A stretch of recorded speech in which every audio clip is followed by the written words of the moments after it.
So without any further ado, let me introduce you to our three presenters, Brian Sanderson, Ray Makela, and Sam Herring. Brian is the worldwide readiness and enablement strategy lead for Microsoft's Surface Specialist community of sellers and global black belts. He designs their internal role success guides, drives learning and training curriculum, directs planning and execution of sessions at internal readiness events, and designs the sessions, tracks, and experiences at the annual week-long Surface training event, the Surface Airlift. Ray Makela is an author, speaker, and business executive with 25 years of management, consulting, and sales experience. At Sales Readiness Group, Ray oversees all client engagements and the delivery of sales and sales management training programs. And Sam Herring is the general manager of Intrepid by VitalSource. In this role, Sam leads the VitalSource business for the corporate and professional markets. Sam has been a leader in the corporate learning industry for over 20 years, and under his leadership, the Intrepid business has won over 65 industry awards and attracted industry-leading customers and partners. So without any further ado, I am going to hand this over to you all.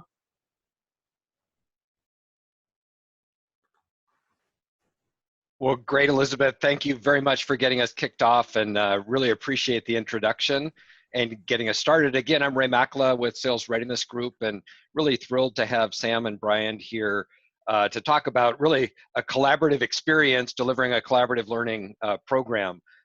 So really fun to be able to share this success story. And Elizabeth, I just wanted to mention as you were kind of warming up the audience and we're getting people connected, I was really struck with the global nature of our group today.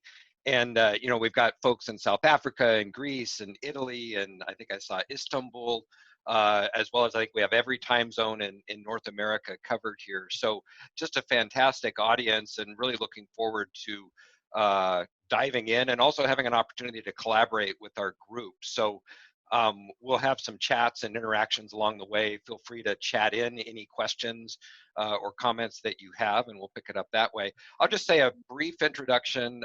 Again, from a Sales Readiness Group, our perspective, we're a sales training and sales management training company. We've been working very closely with Microsoft over about the last 9 months on several different programs related to this that we're going to get into. And we're partnering with Sam and Intrepid on this collaborative platform. So we'll talk a little bit about how that comes together. And then Brian, who has just been a fantastic sponsor for us throughout this program. So Brian, Sam, welcome. Brian, maybe you could just introduce a little bit more about yourself and we'll jump in here. Sure, thank you, Ray. I've been at the company at Microsoft for about 18 years, and I've really been involved in internal readiness and training really for about the last 7 or so years. And my role that Elizabeth introduced me as, I've been in that role for about 3 years now, this month actually. That's great. Well, welcome. And Sam, great to partner with you again. I think this is our second or third webinar together this year. So nice to be working with you again. Absolutely. Yeah, good to be on board with you, Ray. This is getting to be old hat, right? That's right. Well, but a new story. And That's so right. I think that'll be really fun to share. So I just want to clarify, you should be seeing the presenter slide here. And let's go ahead and jump in. So let's talk about where we're headed. So one of the things we wanted to do is just give you an idea of kind of what we were presented with, you know, a little bit about the challenge that that we were running into or running up against and responding to, and then how this collaborative learning experience helped us really address and respond, and then show a little bit specifically around some of the details about this solution, what we're calling CLX, the Collaborative Learning Experience, built on Intrepid and that we delivered as part of this program. We'll get into some of the specifics about how we use badging and gamification and points and how that resulted in both satisfaction levels and completion of the program, and then chat a little bit about the success and lessons learned as we go forward. So let's keep things moving because we have a lot to cover, a lot to talk about. But just to start with, and we always do like to get a little bit of feedback from the audience. So love to have you chime in if you wouldn't mind, and just talk about a little bit about how COVID has affected your sales training initiatives. And I know that's a really broad question to start with, But I think it'll be really good to get a pulse on the group, and also as we're going to hear Brian talk about some of the specifics they were responding to. So if you wouldn't mind, you can chat in to all panelists and attendees. That way we can all see the results coming in, and we'll just cover some of these as we go through. So Sam, maybe I could ask you, I mean, what are some of the things you're seeing? What do you expect we're going to hear from the audience in terms of how things have changed over the last 6 to 9 months? Well, I think we've seen a clear trend towards a shift to virtual learning delivery, virtual classroom delivery, and kind of an immediate move online. And I'll be curious to hear how that's worked and how the engagement's gone with that. Yeah, not surprising. People are saying, well, we can't meet in person. I think that's kind of the presenting need, but also, as Jelena mentioned, an increased need for training. So in some cases it went up, especially around things like selling in a virtual world. We're talking to a lot of our clients about how do you sell, how do you coach virtually, what can you do differently? Alejandro mentions creative methods. So that's how things had to change. We can't take them out of the field for 2 or 3 days, right? We can't get everybody together. So we've had to change those delivery methods.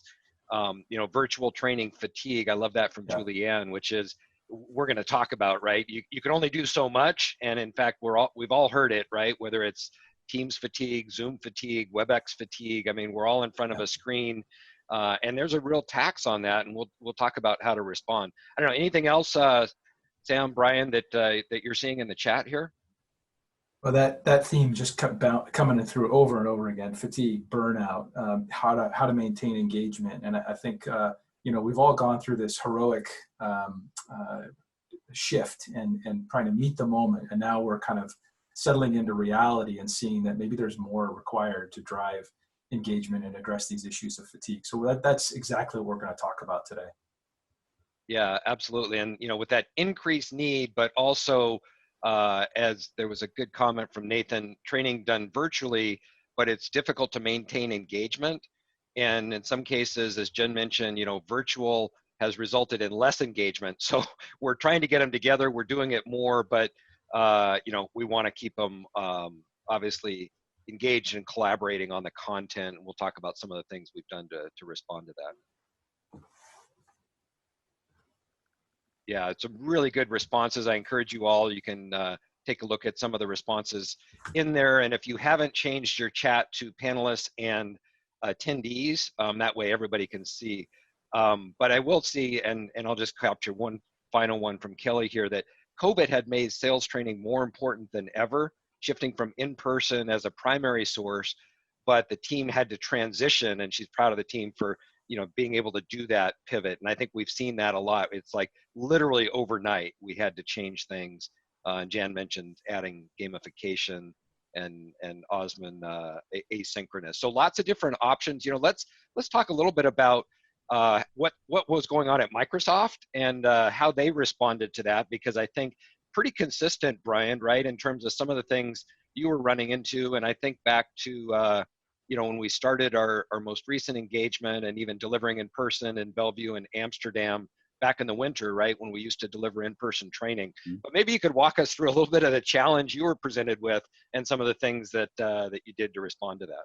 Yeah, sure. One thing I would say is that Microsoft has really had to transform. We have always been very much geared towards in-person training events. And in our calendar year this year, we've canceled all of our in-person training events. So we used to hold very large events, both for internal audiences, what we call Microsoft Ready. We would pretty much take over the entire city of Las Vegas, and we would do a week-long training event for our internal audiences. And we also do lots of external training events. Ignite just finished a few weeks ago, and that's usually a week-long in-person event. We delivered that as a 2-day constant 48-hour running event. And I think there are different pros and cons to that. I think the challenge that I had individually before COVID really, and what led me down this path, was that we had a sales force that was made up of technical sellers and sellers. And we are obsessed. I'm sure all of you know that Microsoft is obsessed with its customers and taking feedback from customers. And we got feedback a little over a year ago from many customers that we were spending a little bit too much time in meetings with them, that we would have one person come in and deliver part of the message about our products, and then we would have questions that the customer would ask that person wouldn't be able to answer, and then we would have to bring in somebody maybe more technical to come in later and answer those questions. So we weren't really being all that efficient. So we decided about a year ago to empower our technical specialists, the ones that were really only focused in that middle part of the sales process in the prove value stages. We really decided we needed to empower them to be fully equipped to run the entire sales process and engage customers early on in the very beginning of the stage, as well as to negotiate and conclude at the end of the stage.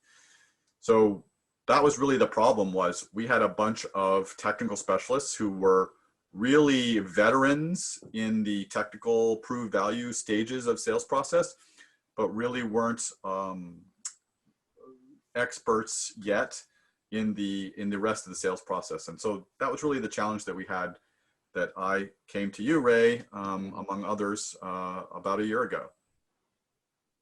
Yeah, absolutely. And that really resonates, Brian, because, I remember the early conversations of, well, we need to take these technical folks and make them more consultative salespeople, right? We need to teach them, this is not a major mind shift. It's not a methodology play. We need to teach some foundational skills, but we need to do it at scale. And we need to do it so that they can apply those skills to those real life, scenarios you were talking about, where they're with their account executive, they're in front of those clients day in and day out, and we want them asking better questions and listening and presenting a more valuable solution. So I think there was the content was a good fit, so that's a good starting point. But when we think about the in-person training, we had a very good pilot in Bellevue, and I share the story. The last in-person training I did personally was in Amsterdam at the end of February, and I remember flying back going, wow, it's going to be really interesting to see how the world changes based on some of this COVID stuff we're hearing. And in fact, that was the last stand-up training that we've delivered, but now we've trained hundreds of people using other means. So Sam, curious if you have any thoughts. I mean, I know you've seen changes as well, but presented with this challenge both of how do we scale this cost effectively and rapidly, and also how do we keep engaging in that realm. Yeah, it's this initial adaptation with COVID to a shift, a virtual lift and shift. A lot of heroic efforts we've heard. Just thousands of individuals and companies talk about what they've done to meet the moment.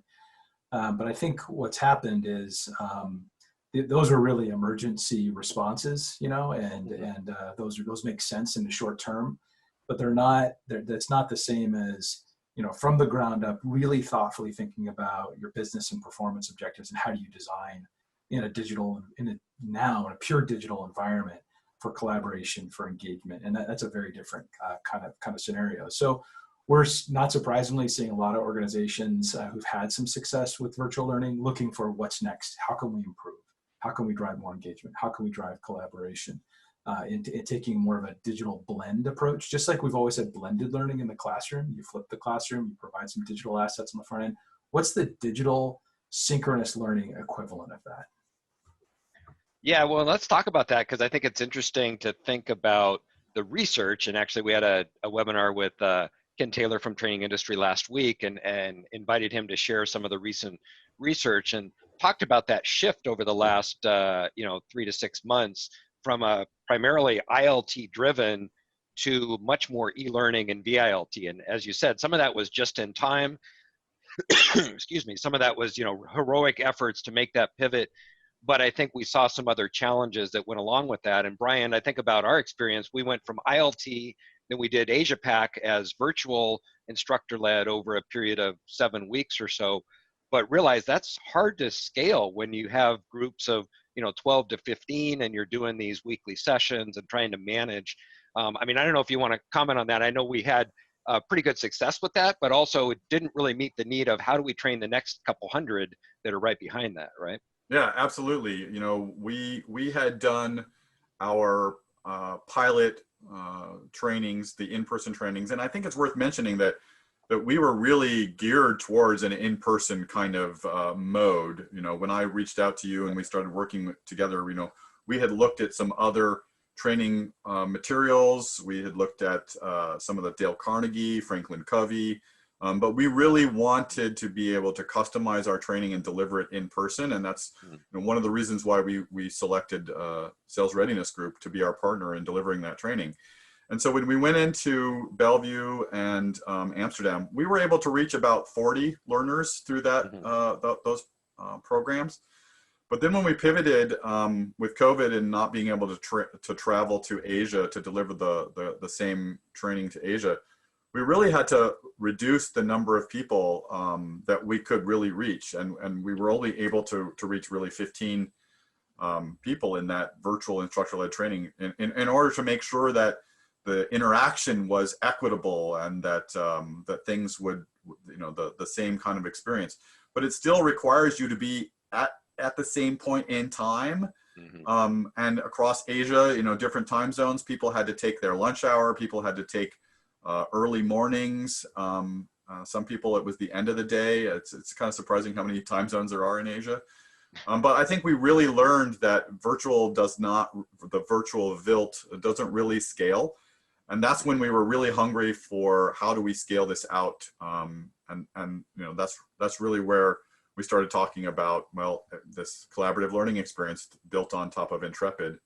And you know, Microsoft uses a lot of Intrepid courses. A lot of our courses internally are built on top of Intrepid. So I was very comfortable with the Intrepid platform and felt like that was the answer there to scale out our training. And we were able to immediately launch that pilot that we just finished over the summer, where we had 67 learners, and now we've launched the next version with 125. So it really does meet that scale.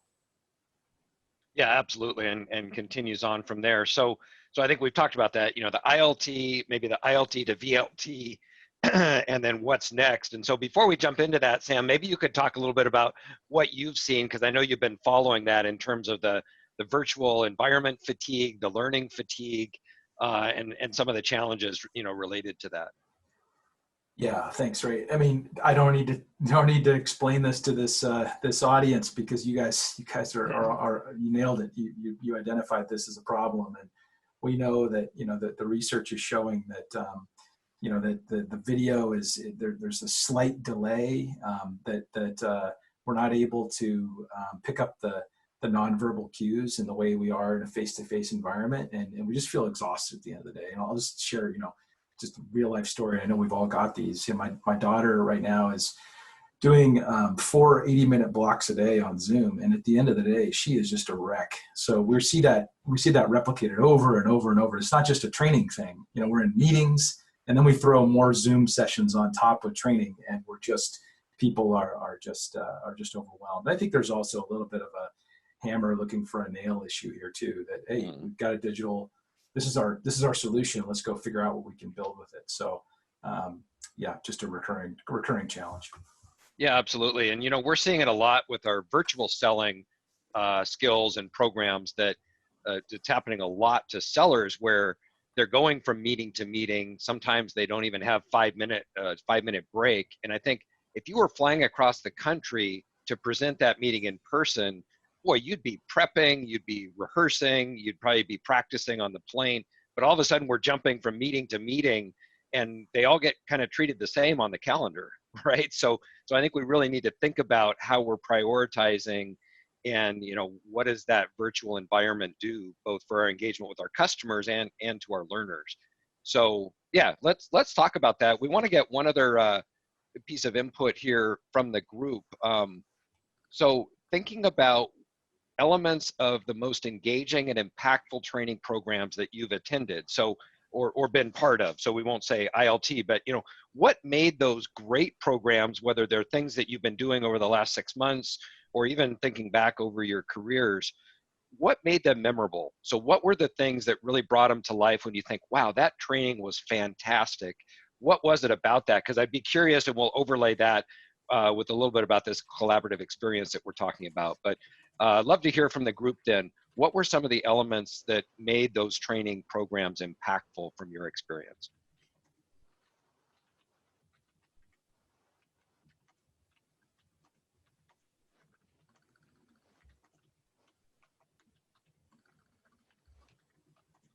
Yeah, so fantastic group. We're getting really great responses in here. Latoya mentions, or Latanya, interactive quizzes, shared experiences, which we're going to talk about, that opportunity to kind of the aha moment to bring it to life. Jen mentions opportunities to practice what I've learned, and that is so critical. And, Brian, we were talking about that a little bit before the session. That's really hard to do when you only have 2 days and maybe you don't have a current opportunity that you're working on at that particular moment. It may be hard to practice that. But Alice mentions for, I think, virtual, but chats and polls and competitions, things that make it more interactive. Adeline, I love it, breakout sessions, right? How do we use those strategically and break up the sessions and give them a chance to really interact? So really good good thoughts from the group here. Sam, Brian, what else are you picking up on? Yeah, I mean, I think the mindset is a big part of this, making sure that you provide the opportunity for people to get trained and not make it a requirement. I so often see that training is forced on us and we are required. It's a checkbox. And I think for me, the most engaging and impactful training programs have been when I have elected to take the training and it wasn't required. Obviously, there are some exceptions to that, and I think the dynamic capability of the presenter or the instructor is also a big element. But I think the mindset is also a huge element here. And one of the things I like to do, even with our sessions that we're talking about, the sales fundamental skilling courses, I like to present it as an opportunity for people to hone their skills, and I think that makes a huge difference in how you can, consume training. If it's a checkbox where you're required to, you may be just in a hurry to get it done. Absolutely, and yeah, there's a difference between finishing the content and actually learning or putting it into practice. And I think, there's some really good comments from our group. Always a smart audience, so I appreciate that. But about applying it to real world situations. There was a comment about reinforcement, right? What happens after the session? So it's just good learning design, but I think we need to rethink some of that in the virtual world as well, because you can't just keep tacking on more VILT sessions or more weekly sessions. At some point, it's like, well, what are we actually doing? What's the assignment? What's the activity? And how do we apply the skills that we're learning? Yeah, I think there are a few themes here just kind of bubbling up, like getting connections with experts through feedback, Q&A, breakouts, social learning, connecting with others. Dan talks about sustainment, learning over time, and Ann talks about that concept of learning over time as well. That's great. Well, so I know people are anxious to kind of see, well, how did this actually come together? What did we do?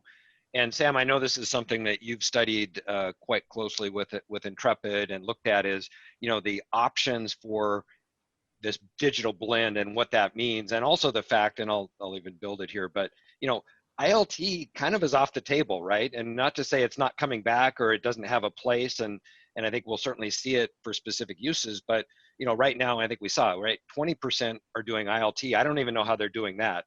For our clients, it's pretty much 0%. Yeah. And, Brian, as you mentioned, probably through next year, it sounds like opportunities for ILT are going to be very limited. So, Sam, how do you see these different, modalities coming together in this digital blend?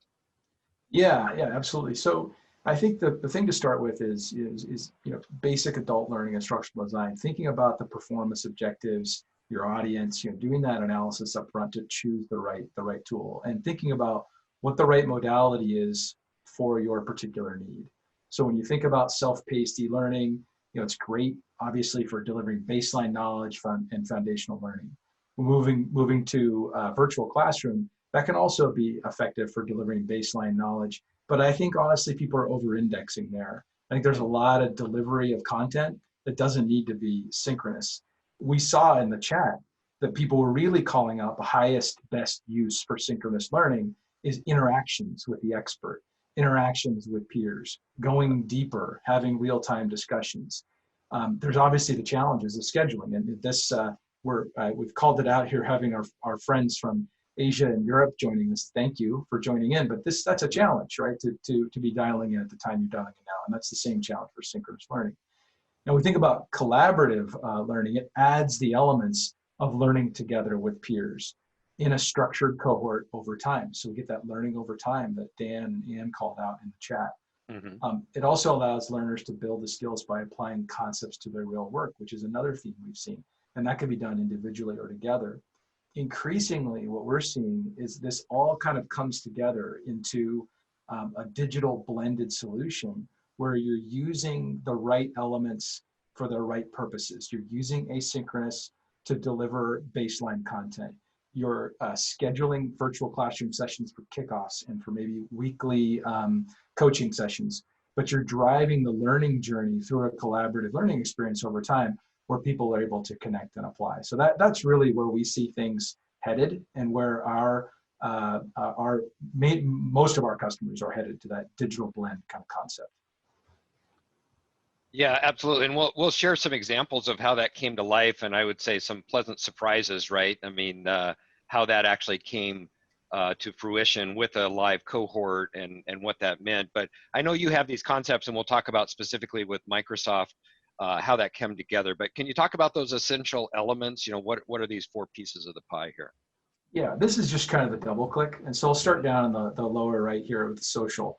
Clearly, collaborative has to have a social component. It's learning with others, learning with peers, learning with experts, having the opportunity to interact, discuss, chat, debate, solve problems together, work problems together.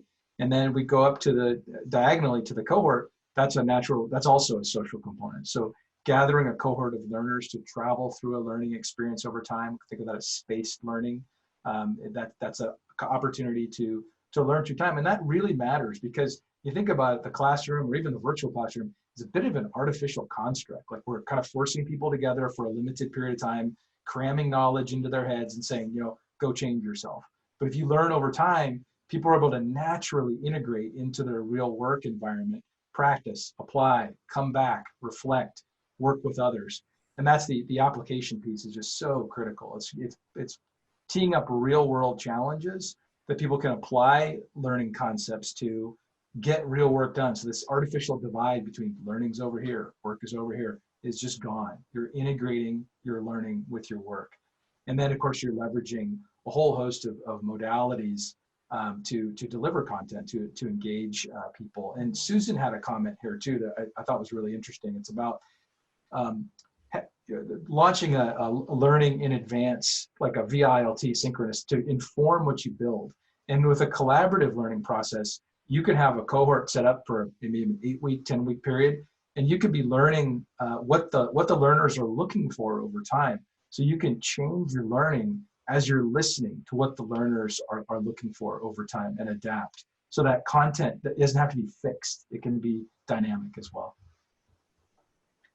Absolutely. I think those are key building blocks, and also, the way to think beyond just one modality or kind of one traditional delivery method and put together that blend. And in fact, that's exactly what we looked at and designed working with Microsoft, right? Is the idea, and I think you see some of those key components in here. Based on micro videos, so 3-5-minute little content nuggets, right, that we could provide. But that was just the content delivery piece.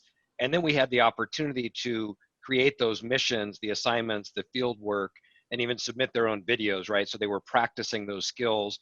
And I think it was Ann, but one of the earlier comments was about, spacing it out over time. So they had the full week to do that. And what we discovered, and I think it was actually quite positive, is they were spending, 2+ hours a week outside of the classroom on the missions and field work. And that's additional learning that you wouldn't necessarily get in the classroom while they were applying and collaborating and working with others on those skills. So I think that was critical. We'll talk about how that came together, an opportunity to discuss and collaborate then in those live sessions where we weren't delivering content, but we were showcasing the best examples. We were having, highlighting what was working and also troubleshooting some of the challenges and providing coaching from each other and from the facilitator. So that created that connection between the learners, and then a place where they could go to get all the tools, all the resources, additional blog articles, whatever other information related to that particular topic. So kind of the one-stop shop, which was very helpful. And then ultimately the leaderboard and gamification. But Brian, we're going to get into and talk a little bit about the specific instance at Microsoft, but were there any, I guess, ahas or what surprises, based on putting this together and how the group interacted? Curious if you have any thoughts on, what you saw as that first pilot group went through this. Well, we got a lot of positive feedback. One of the surprises for me was how many veteran sellers spoke to how much they learned through the course. We had originally set this up really more towards new enroll sellers, as well as these technical to sales workflows. But we had quite a few managers and even veteran sellers who went through the course, and they were very pleased with the results of the course, and mentioned, I think we had one verbatim around a veteran seller who had been selling for more than 15 years, and he really was able to identify some bad habits that he had been using and really learn some new things. So I was really pleased with that. That was a surprise to me. That's great. And I think seeing the examples from their peers of, oh, that's how you're opening a call, or that's how you're responding to that price objection, or that's how we're getting past this particular competitor, right? Because those are real life, real world, and extremely valuable examples for them to share those experiences. Mm-hmm. So I think you're right. The veterans, even though they may have heard or learned the concepts at some point, they're like, oh yeah, I really haven't been thinking about my call objective enough. And it's great to see what others are doing at this point in the sales process to move that forward. Yeah, I think it was Susan in the chat had mentioned around, you do a VILT session beforehand, and then you build your collaborative session based on the experiences that you gain from doing that virtual or instructor-led training. And what we did was we recorded some of the peers at different stages along the course, and we recorded them. And I think, that was called out by the learners, that was really helpful for them to see their peers speaking to how the particular chapter impacted their ability to sell. And so I think that was particularly, enforcing that learning. Yeah, I think that's a new and, at least for us, an emerging best practice, which it doesn't have to be a studio quality, $10,000 produced video. We captured these using Teams, right? Great platform, great environment. We captured the video, we clipped them up into little segments, and they were able to see, oh, this is how you handled that objection, or this is how you applied the skill.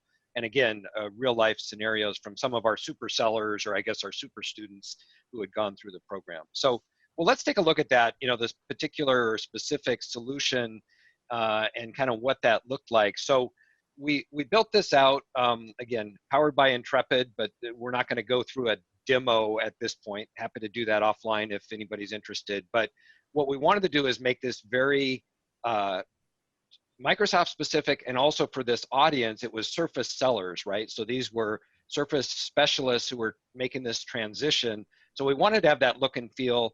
Intrepid does have a great user interface that makes it very engaging. And then we were able to do the branding, the look and feel, the images that we brought in were all, very specific to that group.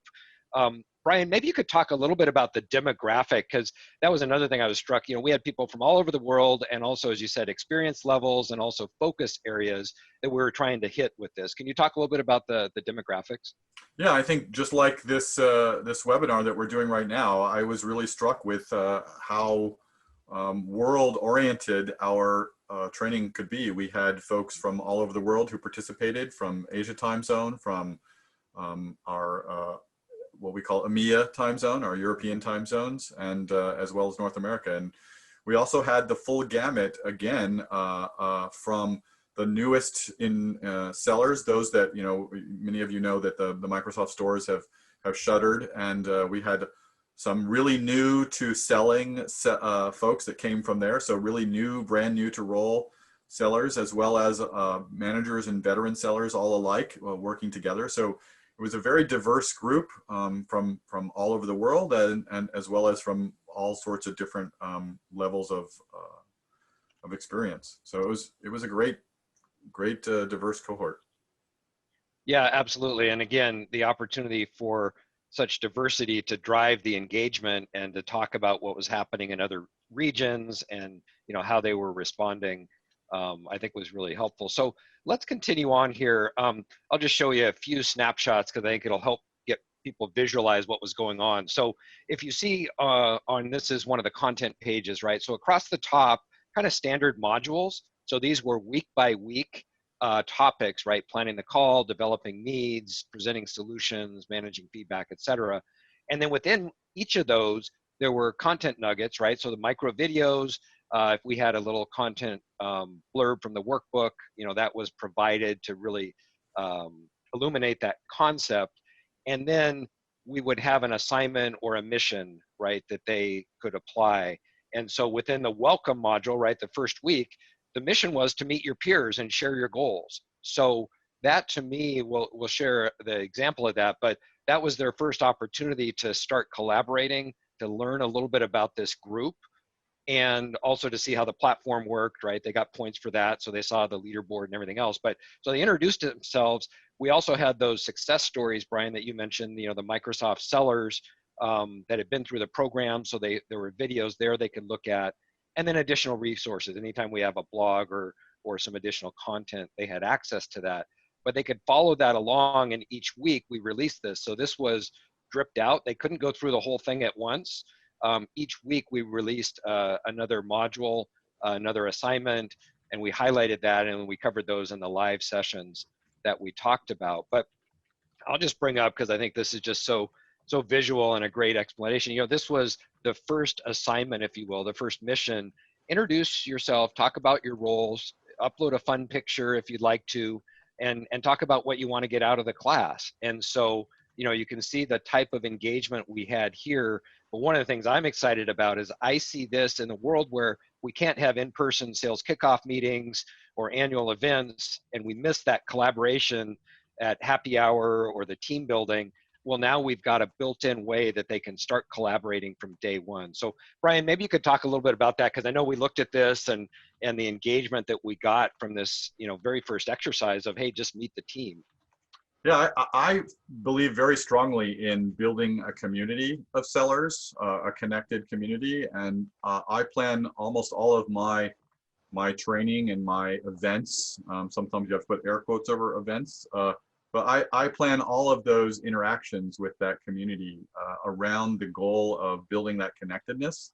So having this be a part of the course where people get to know those others in the cohort that are going along at the same time was crucial. And so it was very important to me. And I really loved seeing these responses and reading these introductions and the photographs that people used, rather than just the typical headshot photograph. People really used some engaging photographs here, and so that was really a great part of this that really kicked it off.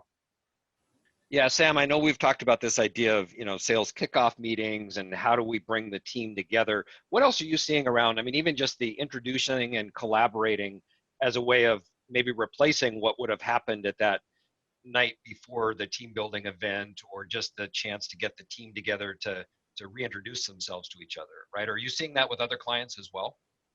Yeah, we are. And we're still working on the technology to deliver the virtual cocktail. But we'll get Right. back to you on that one. Yeah, that'd be a winner. Yeah. But you know, so many organizations right now, sales organizations are making plans right now for how are they going to do their virtual, their sales kickoff, because products need to be launched, competition needs to be positioned against, you know, industries need to be understood, and so on. So yeah, I mean, we're seeing that right now, and at Microsoft, as Brian mentioned, Microsoft's using the platform in addition for this use case for the surface technical specialists, to drive the whole, what they call the sales play immersion, which is the kickoff for kickoff sales training across all of Microsoft for all products and all areas of the business. So we're seeing this ability to have this digital blend to connect virtually in advance, build some rapport with a cohort is critical. And this goes back to programs that Microsoft has run on Intrepid, like the Business School Series and others, where we're just seeing connections being formed that would not be possible in person. And by that, I mean, for an example, might be you have a seller in South America and a seller in Africa, both serving the same industry, and they are now in a common cohort and able to connect and then go offline and share insights together.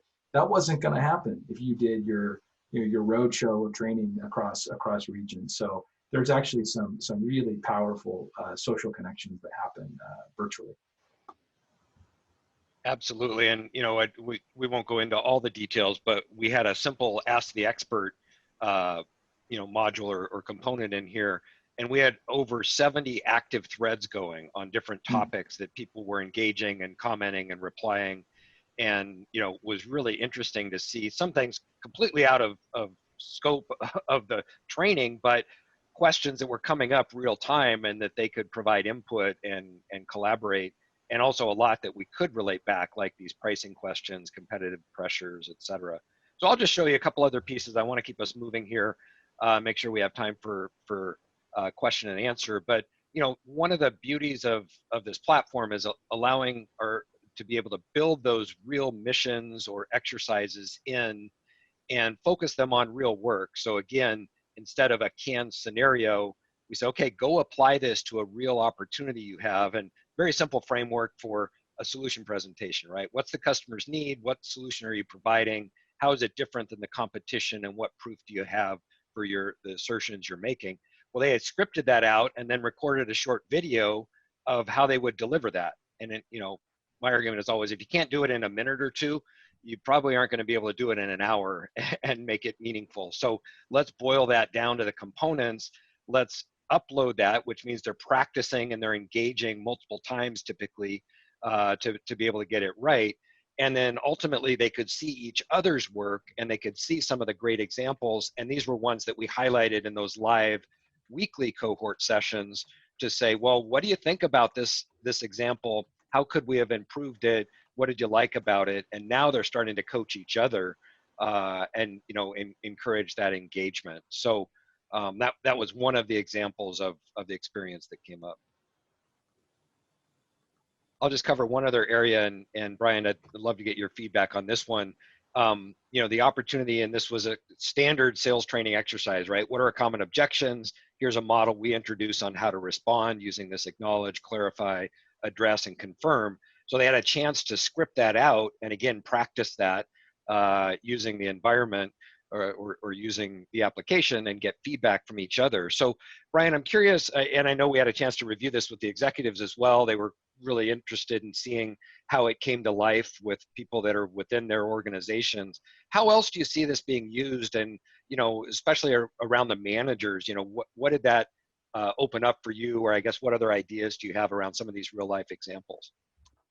Yeah, so, I saw somebody mentioning one of the things that they remember about the most engaging course was the reinforcement of that after the training was done. And by the way, a few people, when you're asking questions, you're only addressing the questions to the panelists. So make sure you change that to be all panelists and attendees so that everyone can see your questions. I see there was a complaint here in the chat that not all the questions we're answering are visible to everybody. So please do that.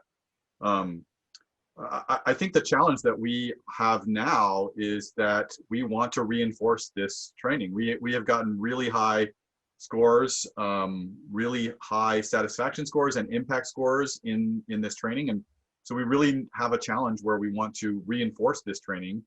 And so, really our next step is kind of like a new problem set, which is how do we make sure that this training is reinforced and coached. So I think the next step is that we need to go create a learning environment, a collaborative learning environment to help the managers learn how to coach people through this. So I think this really kind of builds on itself. We're seeing a great result in the learners who are going through this. And they really are hungry to have those reinforcements. They want to be coached on this. They want to learn more. So we're kind of facing the next step, which is how do we address this with our managers and make sure that they are equipped to coach people through this.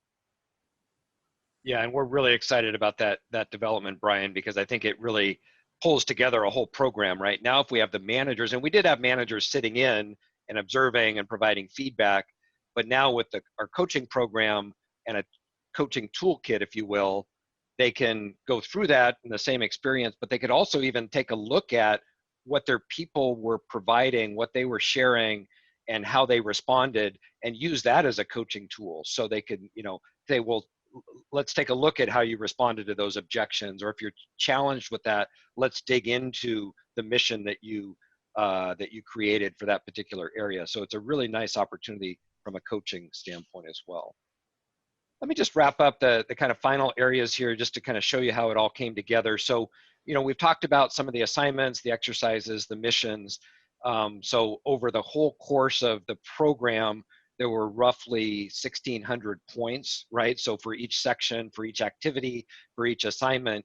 And then week by week, we had these badges, right, that they could achieve for completing that module. So they kind of collected all the badges, right, to get to the end game.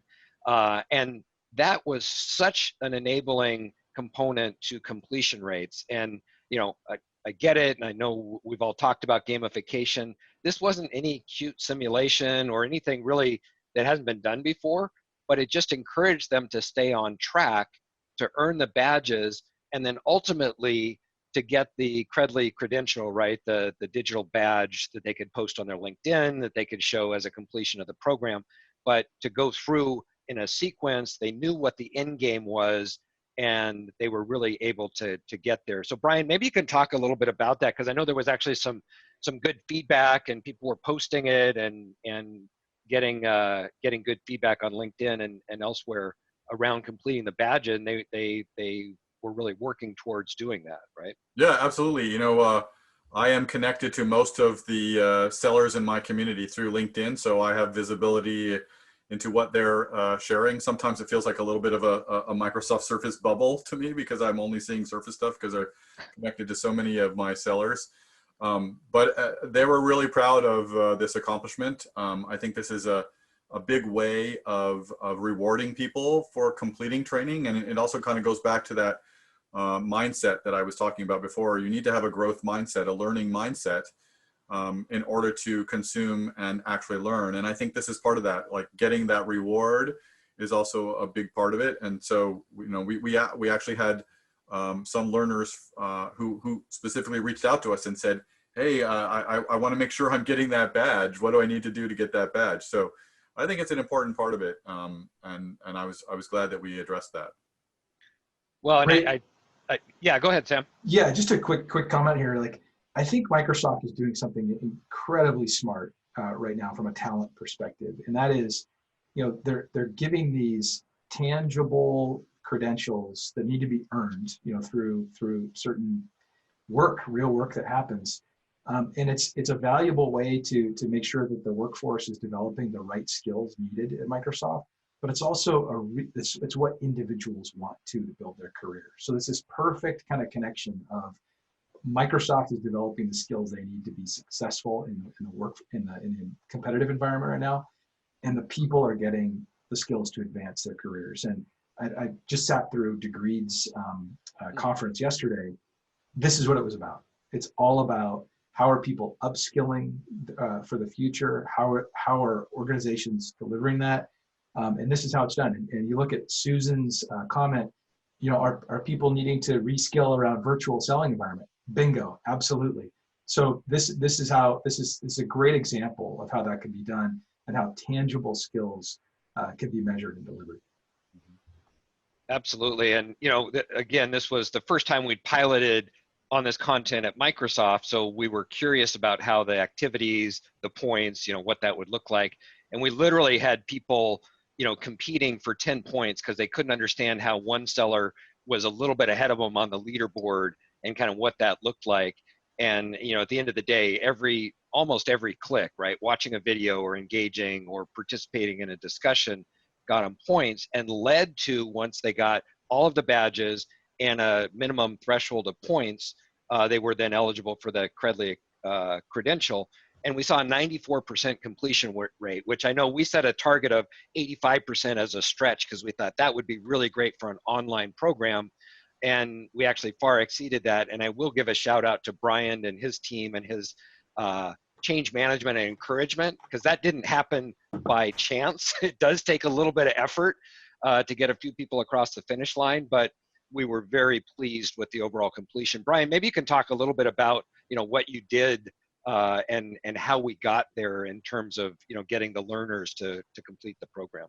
Yeah, sure. So first of all, I think it's worth highlighting that we delivered this training at the very beginning of our fiscal year. So it really kicked off the first week of July. We took a little bit of a break because of the 4th of July, but we kicked off really at the beginning of our fiscal year. So most of our sellers were really busy consuming all of the fast start to fiscal year 21 content. So it's really impressive.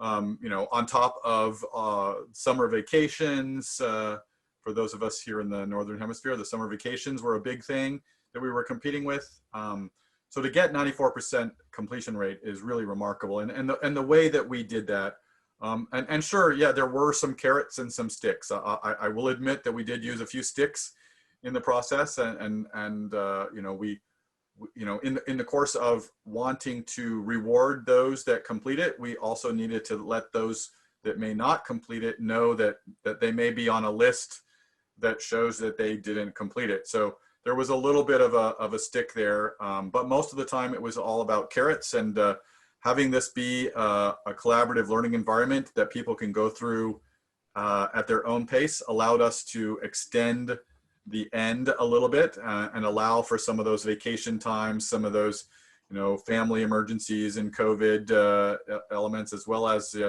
just the business of selling in the first quarter of the year to happen without, interfering with the completion of the course. So I'm really proud of the 94% completion rate. I think we that's really remarkable for the time that we did that.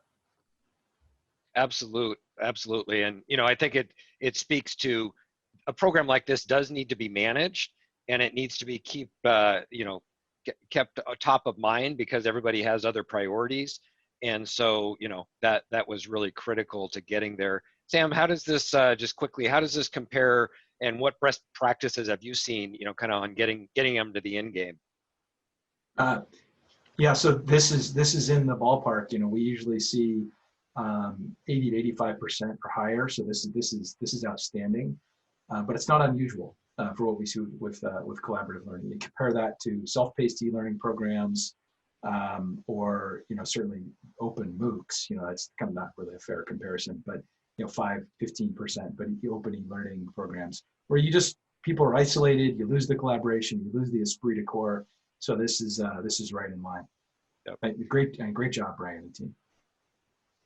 No, outstanding. So I want to make sure we have time for Q&A. I will just say, from a success, we did capture, initial feedback. So did they like the program? Would they recommend the program? Did they feel like it was going to help them? Obviously, we're still collecting, since this is a new program, how they're applying it over time. But, the success, the average scores were actually higher than ILT. And the recommendations were, some of the highest that we've received from, those who responded. So some really great comments and insights about both the content and the experience, right, that was really helpful. So I'm going to just jump ahead. A lot to take away here. I think some of the things that really resonated with all of us was, this is about the experience, not just delivering or hosting content. So we really needed to think about that for every engagement, and how we brought that peer-to-peer learning to life, because even that doesn't happen organically, right? It needs to be supported, and bringing in the videos and bringing in the assignments and then having those live sessions. And this is where that digital blend of, it's not enough to just put it out there and hope they finish, but we helped them and we gave them coaching and we had an opportunity for them to ask the expert and ask those questions. And then, Brian, to your last point, the communication and the moderation and the support of that group to go through, it's really almost like a customer success manager, right, from a SaaS offering, but you have to cultivate and manage that group. Any other comments or thoughts on this? Excuse me. I think I would add one thing here, which is, it's in terms of designing the experience to meet performance objectives and not deliver content. One of the things that we've really learned in the course of building online courses through Intrepid, and in particular our sales play immersion, but also through this as well, is that we're really transforming the presenter. Microsoft in particular, I'm sure everyone has experienced this. It's really, in the past, our training has been about somebody getting up with a PowerPoint and regurgitating, I like that visual, like regurgitating all this content. Right. And they're like, what is this? They really haven't thought through the learning experience. And now we're really transforming our presenters and making them instructors. And I think this comes full circle. When we do get back to a few in-person instructor-led instructors, I think we'll see a movement away from just the PowerPoint presentation and more towards an instruction. And I think that's really as a result of going through to this collaborative learning environment, creating courses instead of presentations. And so I think that's a great outcome from this as well.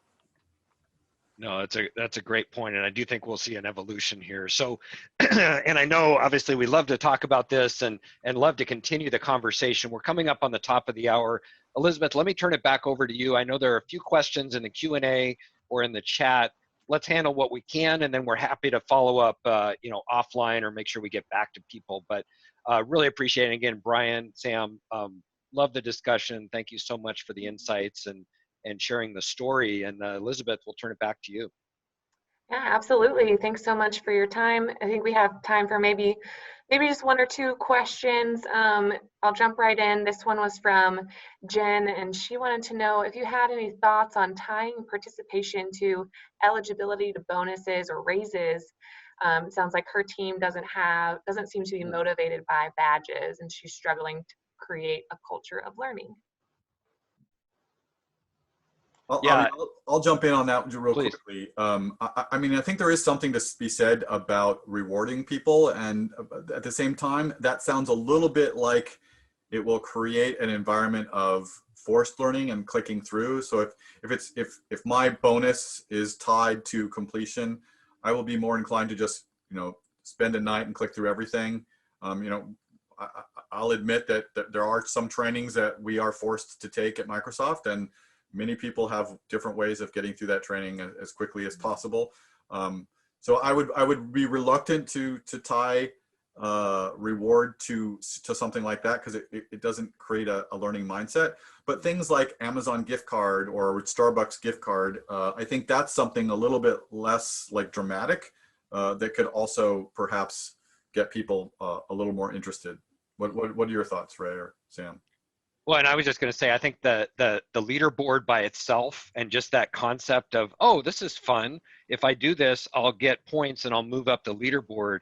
There was some innate, and I mean, great group and culture within Microsoft that supported that, but they leaned in even much more than I would have expected and participated. And Sam, I know you've seen that with others as well, right? Just hey, we're completing this, we're working through it as a group, and we want to get those assignments done. Yeah, I mean, my mind jumps to, why are they not motivated, and are the programs focused on the skills that they need? And if there's skills that they truly need to be developed and advance their career and earn more money as a seller, if they're not motivated by that, then there's other issues going on. But I would just go back to are you focused on the right things? And if it's must-have skills, then I think they'll be hungry for it.